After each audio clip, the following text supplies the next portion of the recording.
से स्टार्ट में बैठी थी।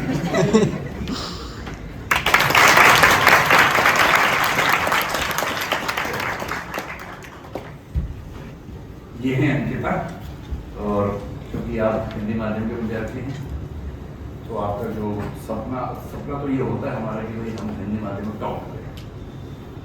तो इस बार के रिजल्ट में अभी तक की जो जानकारी हमारे पास है उनके हिसाब से मेरे ख्याल से वो फाइनली मान सकते हैं हिंदी माध्यम का सर्वोच्च रैंक जो कि 137 है वो अंकिता का है।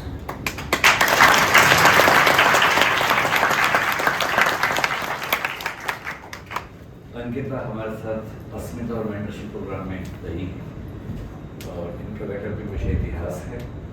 तो जैसे कि मैंने आपसे कहा कि टीचर तो भाई टीचर होता है, पढ़ाता है, लेकिन जो दरअसल ग्राउंड में खेल के आया भी यदि मैच जीत के आया है उसके पास कुछ खास ऐसी टिप्स होती हैं जो अलग ही होती हैं।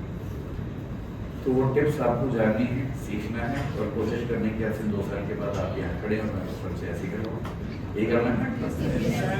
सबकी आंखों में चमक है। पहला नंबर मेरा ही है। अगले से अगले साल 20 में 1 साल और आने वाला है। आप तो 26 में एग्जाम देंगे ना, तो 20 में 1 साल और मुश्किल रहेंगे, उसके बाद आपको यहाँ आने की कोशिश कर सकते हैं। तो अब मैं अंकिता को बैठ दूंगा, ये आपको अपना अनुभव थोड़ा सा और फिर वो गुरु मंत्र जो होता है कि पूरी तैयारी में सबसे क्रूशियल सबसे क्रिटिकल जो इन्होंने मेहनत की वो किस चीज़ की मेहनत थी, किस चीज़ पर ध्यान दिया, ताकि आप अभी से उन चीज़ों पर ध्यान देना शुरू करें। ठीक है,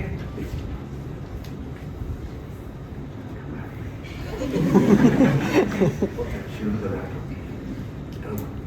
हेलो, आप लोग हौसला बढ़ाओ इनका।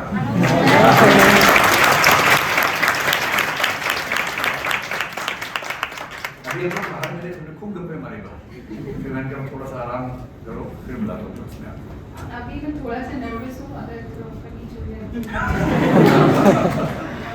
तो मेरा नाम अंकिता कांति है और इस बार मेरी 137 रैंक आई है, क्योंकि जैसा कि मुझे भी सुनने में आया है कि शायद हिंदी मीडियम में मैं टॉपर हूँ, तो मुझे बहुत खुशी हो रही है। और आप लोगों से मिली, क्योंकि आप लोग भी सब हिंदी मीडियम के हैं, तो आप लोगों से थोड़ा अपनत्व मेरा ज़्यादा है, तो मुझे बहुत खुशी हुई कि मैं आज आप लोगों के सामने यहाँ पे अवेलेबल हूँ।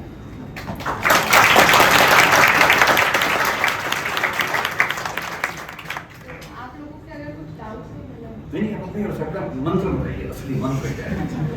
अच्छा, जो हमारी बात बाहर हुई थी ये बताओ कि आपको पहले से कितना भरोसा था कि टॉप करने वाली है? पहले से इतना भरोसा था कि बस मैं बोलती लास्ट नंबर भी मेरा और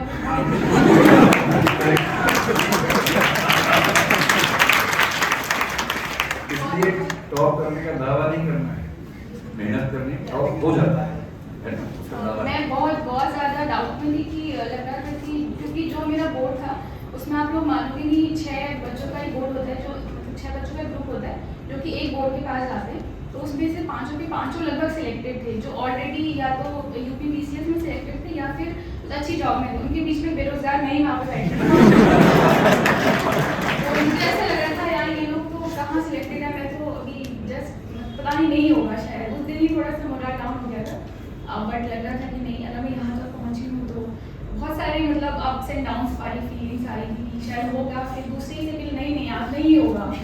बट जब रिजल्ट आया तो मैंने रिजल्ट देखा भी नहीं, क्योंकि मैंने अपने फ्रेंड को बोला हुआ था कि जैसे रिजल्ट आएगा अच्छा या बुरा, अगर बुरा होगा तो मैसेज कर देना कॉल मत करना प्लीज, और अगर अच्छा होगा तो डायरेक्ट कॉल कर देना।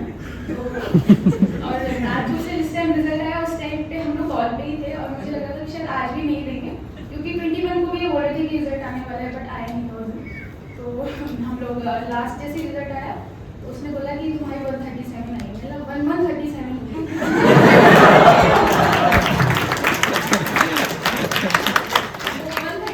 रैंक थी और मुझे शायद अभी भी लग रहा है कि मैं एक सपने में ही हूँ, खत्म तो नहीं होना चाहिए बिल्कुल भी। तो हाँ, अगर मैं आप लोगों को कुछ टिप्स मैं देना चाहूँ तो सबसे मुझे जो लगता है वो प्रीलिम्स एक बहुत बड़ा चैलेंजिंग फेज है, जिसमें कि सीसेट मुझे ज़्यादा चैलेंजिंग लगता है, क्योंकि आप लोग मानोगे कि मैंने एमएससी फिजिक्स से किया हुआ है और मैं अपने 12th में मैंने अपना डिस्ट्रिक्ट टॉप किया था और उत्तराखंड मैथ्स में मेरे 98 मार्क्स थे।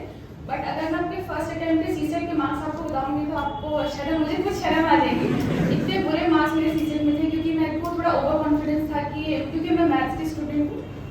मुझे मैथ्स इतना पढ़ने की ज़रूरत नहीं है, मैं उसी दिन जाके सब मेरे को 100 मतलब 200 में से 200 मेरे मार्क्स आएंगे, ऐसा मुझे डाउट था। मतलब मेरे पे ऐसा था कि नहीं हो ही जाएगा। और जब सीसेट का पेपर मैंने दिया तो सबसे बड़ी गलती मैंने करी, मैंने पैसेज अटेम्प्ट नहीं करे।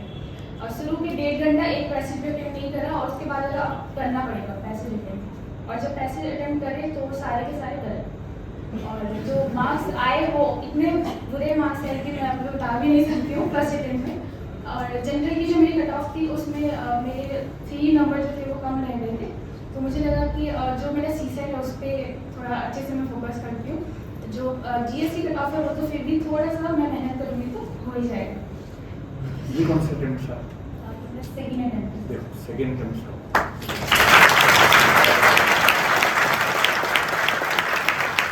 और कहने की बात नहीं, पहला इंटरव्यू खत्म।